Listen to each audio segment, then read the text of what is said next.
PNA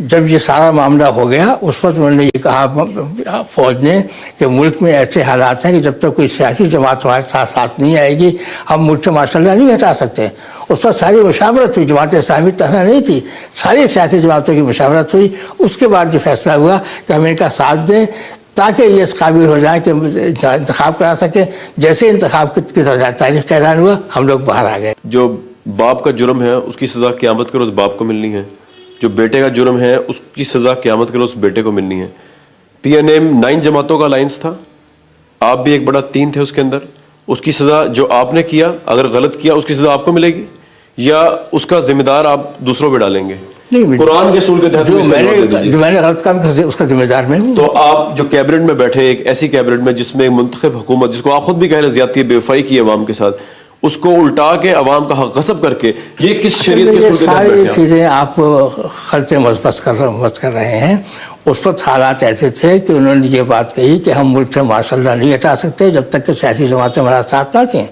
سیاسی جماعتوں میں درمیان مشاورت ہوئی, طویل مشاورت ہوئی 6-7 مہینے پر, اور پھر ایک ایگریمنٹ ہوا. اس ایگریمنٹ کے تحت جماعت اسلامی نہیں بلکہ ساری جماعتیں گئی حکومت میں, اور جیسے انتخاب کی تاریخ کا اعلان ہوا حکومت سے باہر آ گئے. حق باطل پہ قبضہ کر لے اور کہے کہ یہ حالات ایسے تھے, یہ قرآن شریف اور اسلام کی سنت سے جسٹیفائی کر سکتے ہیں؟ آپ ایسے الفاظ کا استعمال اس طرح نہ کریں. حق و باطل کا یہ کام نہیں ہے, یہ تو سیاسی چیزیں ہیں جو ساتھ ساتھ مسائل جماعت اسلامی اسلام کی اشاعت کی بات کرتی ہے. اسلامی میں کہتا ہوں اسلام کے خلاف کوئی چیز نہیں کرتے ہم ہی نہیں کرتے کہ آپ اسلام کے خلاف. آپ کہہ رہے ہیں عوام سے بھی زیادتی ہوئی, بھٹو صاحب کو پھانسی لگی, لیکن آپ اس کیبنٹ میں خود موجود تھے. You were the industry minister over the martial law cabinet. میں یہ بات مانتا ہوں. میں تو اس پہ آج بھی اس پہ میں سمجھتا ہوں میری زندگی کا بدترین زمانہ تھا جو میں اس میں منسٹری میں تھا, اور میں زبردستی گیا تھا, میں جانا نہیں چاہتا تھا لیکن مجھے حکم دیا گیا. حکم کس نے دیا؟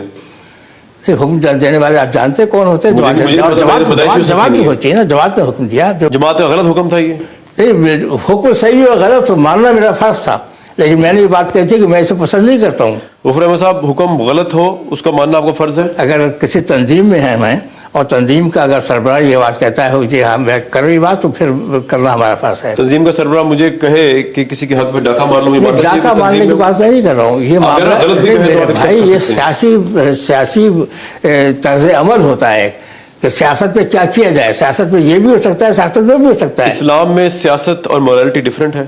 اسلام سکھاتے ہیں مورالٹی ہے. آپ کہہ رہے ہیں امیر غلط بھی کہہ دے تو آپ کو ماننا پڑے گا. آپ نے بھی یہ کہا امیر نے کہہ دیا چاہے غلط ہے صحیح تھا, مجھے ماننا پڑا. نہیں, آپ نے غلط کہا نا اسے. میں نے کہا کہ جو امیر کوئی بات کرتا ہے ہماری جماعت میں, امیر از خود فیصلے نہیں کرتا. تو غفور صاحب میں یہ جاننے کی کوشش کر رہا ہوں, امیر اگر غلط بات کہے نہیں, میں آپ سے کہتا ہوں وہ غلط ہے نا, اس کو ماننا آپ پہ باؤنڈ تو نہیں ہے اسلامک ورڈ. امیر جو غلط بات کہے گا وہ غلط ہے, لیکن میں جو بات کہہ رہا ہوں آپ سے کہ جماعت میں جو مشاورت کا عمل ہے وہ یہ ہے کہ امیر جب کوئی فیصلہ کرتا ہے وہ مشاورت کے ساتھ کرتا ہے.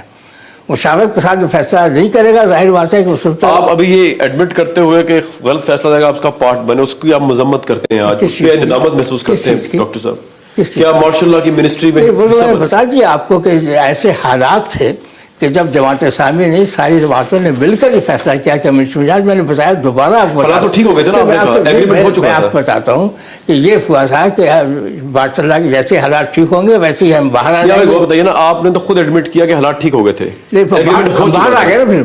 نہیں تو غلط ہے نا, وہ تو ابھی بھی آ سکتا ہے, پھر آپ اس میں بیٹھ جائیں گے دوبارہ. آپ کو یہ بات کہ جب یہ بات سامنے آئی جب ماشاء اللہ کے لوگوں نے یہ بات کہی کہ ہم انتخابات نہیں کرا سکتے تب تک ہمیں سیاسی سپورٹ نہیں ملے گی. جماعت اسلامی چاہنے تو ساری جماعتوں کی مشاورت کی, اور مشاورت کر کے فیصلہ کیا گیا کہ انہیں اس بات پہ سپورٹ دے دی جائے کہ انتخاب کی تاریخ کا اعلان کر دیں. ڈاکٹر صاحب, یہ مارشل لاء پاکستان میں رہا, عوام کا حقوق غصب رہا, اس کو آپ بھی ایگری کرتے ہیں ڈائریکٹلی یا ڈائریکٹلی, قطع نظر اس بات سے. اس پہ آج آپ سمجھتے ہیں کہ مارشل لاء لگنا ہی نہیں چاہیے تھا اور لگ گیا تھا, تو جماعت اسلامی کو حق کا ساتھ دینا چاہیے تھا, عوام کا ساتھ دینا چاہیے تھا الیکشن کروانے کے لیے, جس طرح آپ نے بھٹو صاحب پہ زور ڈالا, پی این اے کی تحریک کے لیے باہر نکلے, مارشل لاء کے خلاف نکلنا چاہیے تھا. مارشل لاء کے خلاف آپ تو کیبنٹ میں بیٹھے نا میرے بھائی, کیبنٹ 85 تک آپ رہے. کیبنٹ میں کیوں بیٹھے ہیں؟ میں نے بتایا آپ کو جماعت اسلامی طرح کیبنٹ میں نہیں بیٹھے. میں تو آپ سے پوچھ رہا ہوں, میں آپ سے یہ بتاتا ہوں کہ یہ بات کہی گئی کہ ہم مارشل لاء نہیں ہٹا سکتے جب تک کہ سیاسی جماعتیں ہمیں سپورٹ نہیں دیں گی. 11 سال آپ دیکھتے تمام جماعتوں میں 11 سال آپ دیکھتے رہے مشاورت. جی وہ وعدے توڑتے رہے جنرل ضیاء الحق صاحب, آپ دیکھتے رہے, آپ ان پہ ٹرسٹ کرتے رہے, ذاتی انٹرسٹ نہیں تھا آپ لوگوں کا اس میں, آپ منسٹری میں رہے. آپ اگر الزامات کی بوچھار کریں گے اس کا فیکٹ میں بتا رہا ہوں آپ کو کہ فیکٹ یہ ہے کہ جب ماشاء اللہ کے ساتھ گئے ہیں ساری جماعتوں کے مشاورت سے گئے ہیں وہاں بیٹھ کر جو چیزیں غلط ہوتی تھی ان کو غلط کہا گیا ہے اور اس لیے گئے تھے کہ ماشاء اللہ ہٹے اور جمہوریت ملک میں آئے. جن چیزوں کو آپ غلط کہتے رہے بھٹو صاحب کی پھانسی کو کیبنٹ نے اپروو کیا اس کو تو غلط نہیں کہا آپ نے.